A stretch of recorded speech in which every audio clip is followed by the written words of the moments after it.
ত্রিকোণমিতি 2টি ত্রিভুজ আমরা 110 নম্বর ইনটেক উদ্ধার করেছি। এগুলো সব কমন, এগুলো এসেছিল পরীক্ষা। ঘড়ির কাঁটায় দুপুর তখন 1:09। পরীক্ষা শেষ হওয়ার নির্ধারিত সময় পার হয়েছে অনেক আগেই। অথচ রংপুরের মিঠাপুকুর সঠিবাড়ি ইসলামিয়া সিনিয়র আলিম মাদ্রাসা কেন্দ্রের একটি কক্ষের চিত্র এটি, যেখানে দরজা জানালা বন্ধ করে তখনও চলছে উত্তরপত্র লেখার মহোৎসব। স্যার কয়টা বাজে? স্যার 1:09 বাজে। সাংবাদিকদের ক্যামেরায় ধরা পড়ে শিক্ষার্থীরা তখনও ব্যস্ত দেখে দেখে লিখতে। কেন খাতা নেওয়া হয়নি এমন প্রশ্নে দায়িত্বরত পরিদর্শকের মুখে অদ্ভুত অজুহাত। দায় চাপালেন কর্তৃপক্ষের ওপর। এটা তো 3 ঘন্টার আগেই হবে।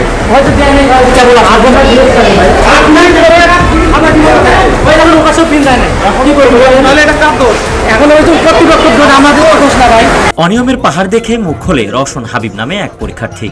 কিন্তু অভিযোগ দিতেই তেড়ে আসেন কেন্দ্র সচিব আব্দুল লতিফ মিয়া। সাংবাদিকদের সামনেই শুরু করেন শাসানো। আমাদের খাতা জাস্ট টাইমে 3 ঘন্টার মাথায় একটা সময় নিছে। জাস্ট টাইমে নিছে আমাদের 10 থেকে 15 মিনিট মানে ওভার হয়ে গেছে, তারপরও খাতা নেওয়া হয়নি। দরজা জানালা বন্ধ করে তারা লিখতেছে, আবার বই খাতা আবার মানে ফেলে লিখতেছে, তারপরে তাদেরকে ধরা হয়নি। এটা ক্যামেরা বলতেছে।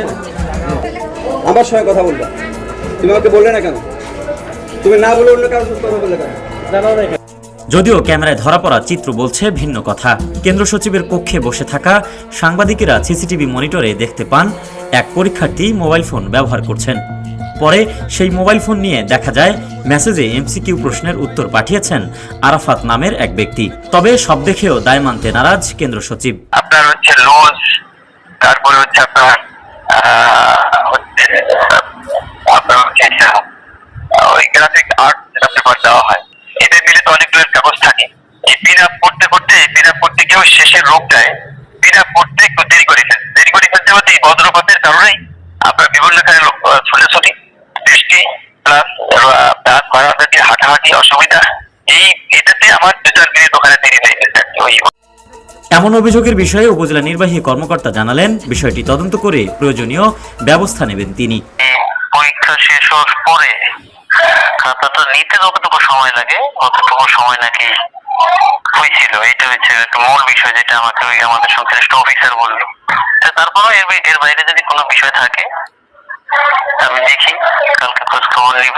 যদি ওইরকম কোনো অনিয়ম হয় তাহলে ব্যবস্থা নিব। এসএসসি পরীক্ষার মতো গুরুত্বপূর্ণ পাবলিক পরীক্ষায় এমন অভিযোগ শিক্ষা ব্যবস্থার স্বচ্ছতা নিয়ে নতুন করে প্রশ্ন তুলেছে। এখন দেখার বিষয় তদন্তে কি উঠে আসে আর দায়ীদের বিরুদ্ধে কি ব্যবস্থা নেয় প্রশাসন। AKM Suman, RNB news, Rangpur.